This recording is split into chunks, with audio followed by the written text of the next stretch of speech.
I was good, Josh Rico. The NBA trade deadline is officially over. It's been 2 hours since the deadline passed.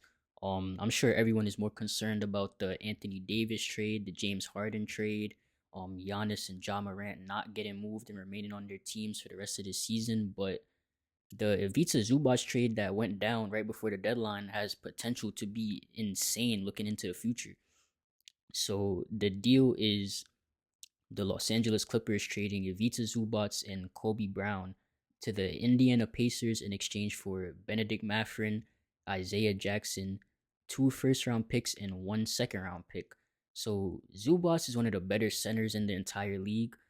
He's easily top 10 and he's relatively cheap with his contract only being $20 million per year. So I remember he was also getting some mentions of possibly being on the All Star team last year. So for Indiana to snag him, pair him up with Tyrese Halliburton, that's just a great move in my opinion. Like in terms of what they are getting in.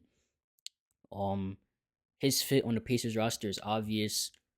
He's gonna be that new pick and roll target for Tyrese. Like I said, they're gonna be running a lot. They're a super fast paced team, so I'm expecting a lot of lobs and just easy baskets in the paint for him. Um, we saw how easy Harden made the game for Zubats in the time that they played together, but we know Harden's he's primarily a scorer. So to have Zubats play with Hallie, who's a pass first guard, he's a guy that likes to play make for his team, get easy buckets for his team, just make the people around him better. I am just assuming that Zubats is gonna be a lot better in Indiana than he was in LA, if things just go as good as they can possibly go.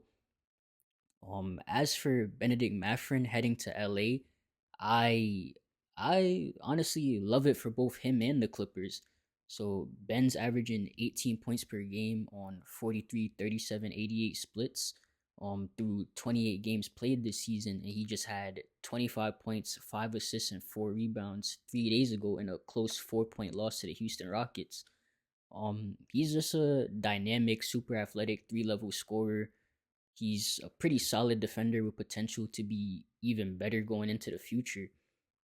Um, he slides into that two guard spot right between Darius Garland and Kawhi, so his fit is pretty obvious there. Like for the rest of this season, and he's only 23 years old right now in his fourth NBA season, so he fits the Clippers timeline with a 26-year-old Garland who they just acquired in that Harden trade as they look to rebuild this team, possibly in the offseason, I believe, and just get a lot younger next season and do a complete reconstruction and just move away from the Kawhi Leonard, Paul George, James Harden era.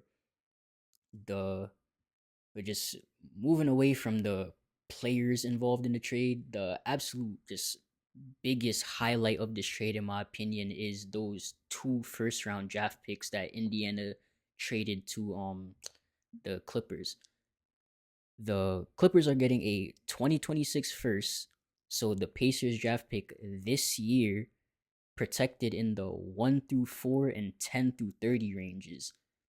And that means that if the Pacers end up landing anywhere from 5th to ninth in the lottery, the Clippers are getting that pick.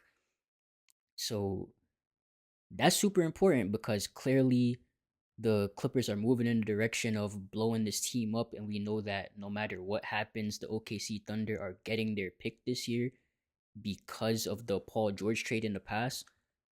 So if LA just found a way to give themselves a way better chance of appearing in the lottery after this season, which has not gone to expectation at all. They definitely Nobody was expecting them to be towards the bottom of the West and looking to rebuild their team and wanting to have a draft pick in this year's have wanted to have a pick in this year's draft, but here we are now, and they found a way to set themselves up to possibly make a good move this summer. Um, the Pacers are currently dead last in the Eastern Conference with a record of 13 and 38, with the Wizards and Nets tied right above them at 13 and 36. And then we have the Kings and Pelicans at the bottom two spots in the Western Conference with records of 12 and 40 and 13 and 40. So as of right now, the Pacers are a bottom five team in the entire league. But we've seen crazier things happen in the offseason in the draft lottery, and the Pacers can very easily fall out of that top four spot and just have their pick in that 5 to 9 range and lose that pick and have it go to the Clippers. And I'm sure LA would love for that to happen. That's why they made the trade. And besides that 2026 first round pick, LA is also getting the Pacers 2029 first unprotected. And if Indiana does keep their pick this season, the Clippers will get their 2031 first also completely unprotected. These picks are extremely valuable because the Pacers, despite making the finals last season, I honestly don't view them as contenders going forward in the next few years. I just don't think their team is going to be good enough to compete with, first of all, the Western Conference. They're never going to be like actual championship contenders to me. And the East is getting a lot better. I don't think that they're going to be able to return to what they had last season. That was honestly just a miracle season in my opinion.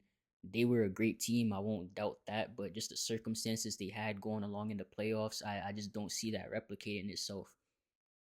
And unless something crazy happens, they make a move to land another superstar. Like I said, don't I just don't see that happening. Um yeah, landing another superstar is just gonna be very difficult because they just traded these picks that they have that could have been used in any potential trade to land a superstar. So, like I said, I just don't see that happening at all. And remember that 2029 is the year that the Pacers that the excuse me the Clippers are getting another first round pick from the Pacers. And if we look at the Pacers salary sheet, and this is an updated post trade, so don't mind that. But Pascal Siakam is only under contract until 2028, the year right before that. And so is Ivica Zubac after I looked at the Clippers salary sheet. And Tyrese Halliburton will be in his final season of his current contract during the 2028-2029 season. So if the Pacers aren't competitive in those years, um, going like leading up to these guys' contracts ending, and they end up not reaching extensions, trading them, or just simply just not being a good team. And the NBA is super unpredictable. We all know that. We've seen it over these past couple of days and today. But there's a world in which the Pacers just blow it up, or they do a complete reset. They're just a completely just bad team, and those 2029 and 2031 picks will end up being a complete steal for the LA Clippers.